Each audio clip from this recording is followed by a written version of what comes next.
I've never built my own PC from the ground up. All of my PCs have either been pre-built from Facebook Marketplace or pieced together from other PCs I got from Facebook Marketplace. So although I do have a lot of experience building and swapping parts out of PCs, I've never actually done a full build before. I made the most logical decision of going with all Asus ROG parts because they're the most expensive and impractical, but also my favorite. We'll go over the entire parts list as I put them in the PC.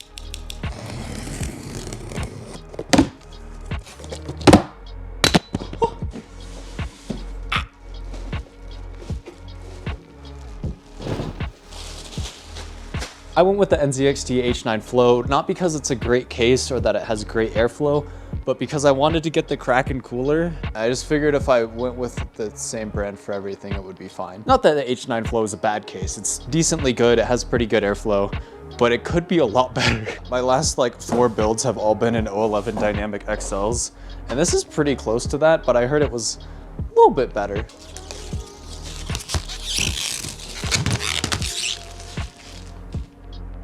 One more.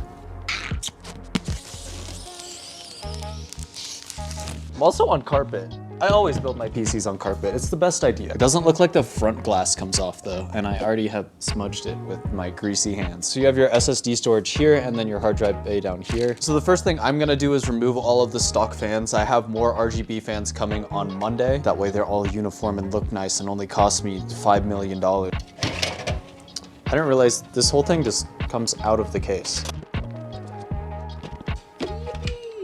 I forgot to turn my microphone back on when I was recording. For the motherboard, we have the Asus ROG Crosshair X670E Hero. I have heard a lot of bad things about this motherboard burning up Ryzen chips, but I don't care because I love Asus. Please sponsor me. Plus, as an added bonus, this has 4 M.2 slots, and as you will learn, I love my SSDs. Motherboard installed. I went extremely practical with the PSU. We got the Thor 1000 watt Platinum 2. Not only does this have full RGB, but it also has an OLED display that shows the current wattage that it's using. And in this specific case, you can't see it at all. Yo, check this out. Look at that OLED display. Man, that looks so good. I really like G-Skill RAM, so I went with the Trident Z5 Neo. 2 sticks of 32 gigs at 6000 CL30. Nothing too crazy fast and more than enough for what I need. And of course, for the SSD, the new Samsung 990 Pro 2 terabyte. This is the Kraken Elite 360. It's the new version of the Kraken that looks pretty much exactly the same as the old one. For the CPU, I got the Ryzen 7 7800 X3D. I was tempted to go with like a 7950 X3D, but I heard a lot of really good things about the CPU. Yo, let's bend some pins. I also found this thermal paste that has really good reviews. I usually just use Noctua, but we're gonna try something different. Just gonna try and set down the radiator in here for now. Now the Kraken does have an RGB version, but they don't have a version that comes with the F120 RGB duos, which are these fans right here. Meaning if I wanted all my case fans to match and have RGB, I would have to spend an eye-watering $350 on fans, which I did. Unfortunately for me, Amazon forgot 6 of my fans in my order, so I gotta wait 2 more days till I can even finish the PC. But we'll get this part done now. For airflow, I want this to be the intake, so I'm going to be putting the radiator like this, and then the fans like that. I'm standing in front of the camera like for 90% of my shots. I'm gonna be really angry at myself when I'm editing. This has been one of the most boring things to edit. Now I could have put the radiator on the top, but I wanted fresh air coming in through the radiator so that it's always cold.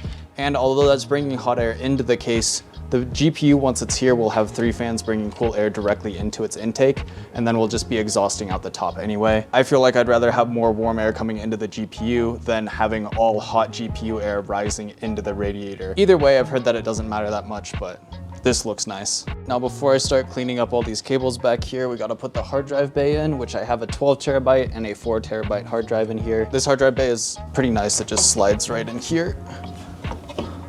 I say that and then I can't get it on. Am I stupid? Well, I guess we already know the answer to that question. So now that I have the majority of the new parts in my new PC, I need to pull out the SSDs from my old PC and might as well flush the loop while we're at it to get this ready to sell. This PC should have been good enough for everything I want to do. The temps are great and it's got a 3090 and a 5900X in it. But because I'm running dual 4K monitors as well as VR, as well as mixed reality with Live, and possibly switching to the Beyond running a higher resolution than the Index, it's just not keeping up. Pretty sure I have the best cable management out of any creator on TikTok.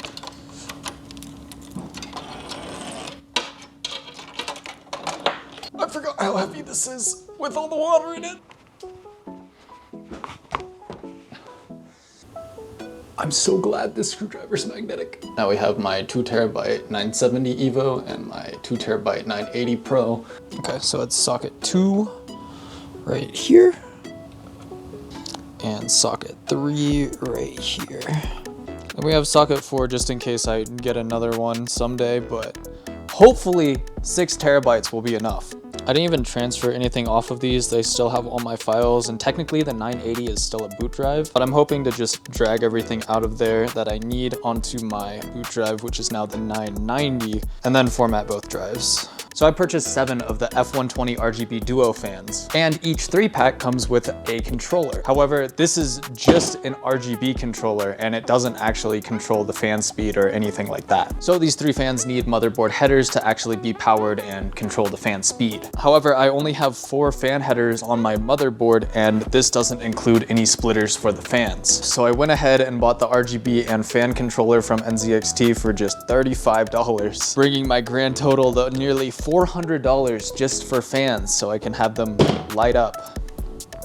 So while I wait 5 days for that controller to get here, we're going to put fans across the top and the back and just leave the bottom open and hope my GPU doesn't explode. So these are going to be exhaust fans, so the back should be pointing up. Nice. Being able to slide this part in and out to install the fans is super nice. Look at all those wires.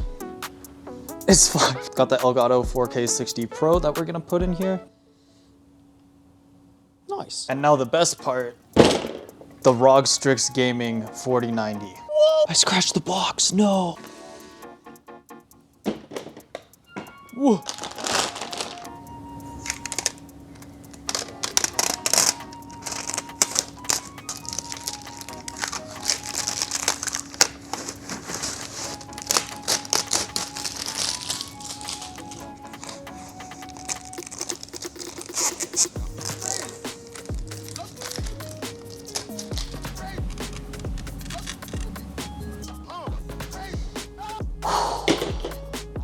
That thing is massive. Now it came with a anti-sag stand thing so that it doesn't bend, but it doesn't actually reach the GPU. So instead we got the ROG Herculex.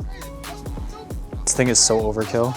Honestly, this isn't sagging that bad. I mean, the whole thing is made out of metal. So last but definitely not least, the whole reason I bought the Thor power supply, the 600 watt 16-pin cable, which hopefully means that I won't have any issues powering this GPU.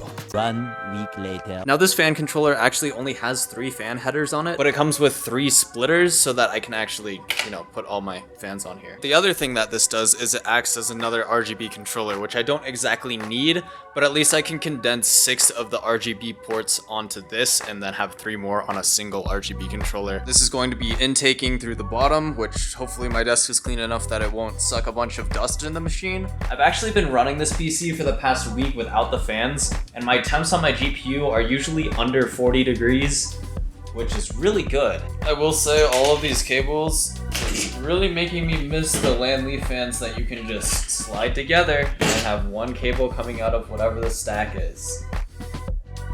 Okay. And now I get to clean up all these wires. Man, don't these cables look so much better after that really cool and neat transition? Don't worry, I have a solution. Ooh, now you can't see them. So I know this was designed specifically for the 40 series cards, but the cable comes down directly in the middle and then you can't fit this here. I hate that there's no way to really press this in without putting your thumbs on the glass. Let's take it over. Oh.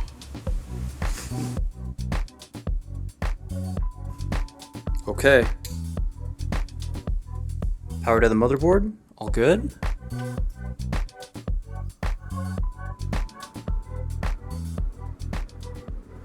So now that it's been 4 months since I actually built the PC and started this video, let's go over the full specs list. CPU is the Ryzen 7 7800X3D. The GPU is the Asus ROG Strix 4090. For the motherboard, we have the Asus ROG Crosshair X670E Hero. The CPU cooler is the NZXT Kraken Elite 360. The RAM is two 32GB sticks, making 64GB of G.Skill Trident Z5 Neo RGB at 6000 CL30. Power supply is the Asus ROG Thor P2 1000 watt. The case is the NZXT H9 Flow with 10 F120 RGB duo fans, and of course the fan controller on top of that. For storage, we have the 2TB Samsung 990 Pro, the 2TB 980 Pro, the 2TB 970 Evo, a 1TB 860 Evo, a 4TB Seagate Barracuda, and a 12TB Seagate Ironwool. And since it's on the motherboard, the Elgato 4K60 MK2.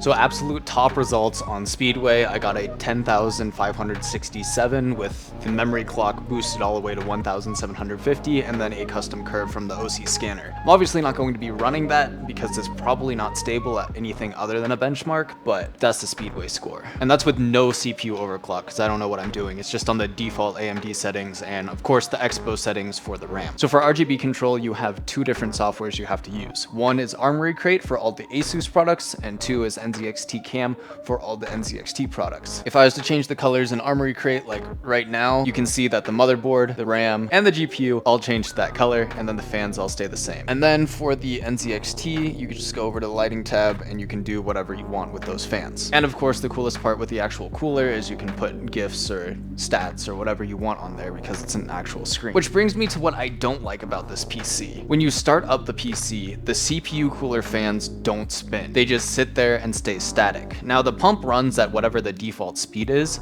but there's no way to change this.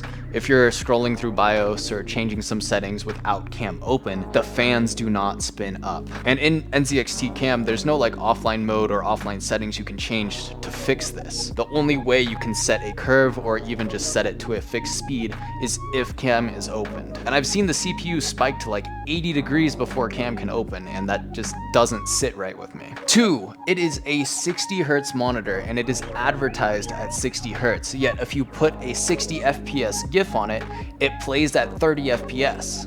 Doesn't make any sense that they don't have support for this from launch. I paid more money for the nicer screen on the Elite, and it doesn't even go to the full capabilities. Now, as much as I am an Asus fanboy, I still don't think that Armory Crate is that great of a software. There's a lot of bloatware that it tries to install, like AI Suite and a whole bunch of other stuff I don't want on my PC. Even Fan Expert, their fan control built into Armory Crate, didn't work for the first 3 months of owning this PC, and everyone else was having the same issues. And on top of that, it can conflict with other software. I've had it to the point where I had to do a complete Windows reinstall just so that I could get my RGB to work for other brand devices. However, when everything is in the same ecosystem, it does its job and you can close out of it and it's fine. And because NZXT Cam is pretty easy to use and has decent fan control software, which I would hope so for how much I spent on the fans, I don't really have to worry about that. All of my fan curves and everything are set in here and they've been working great. I can monitor my temperatures, I know when the fans are gonna speed up or slow down,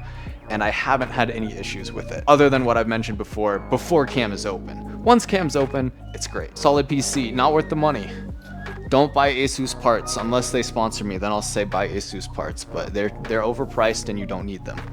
Asus Tough Series goes hard though. Bye.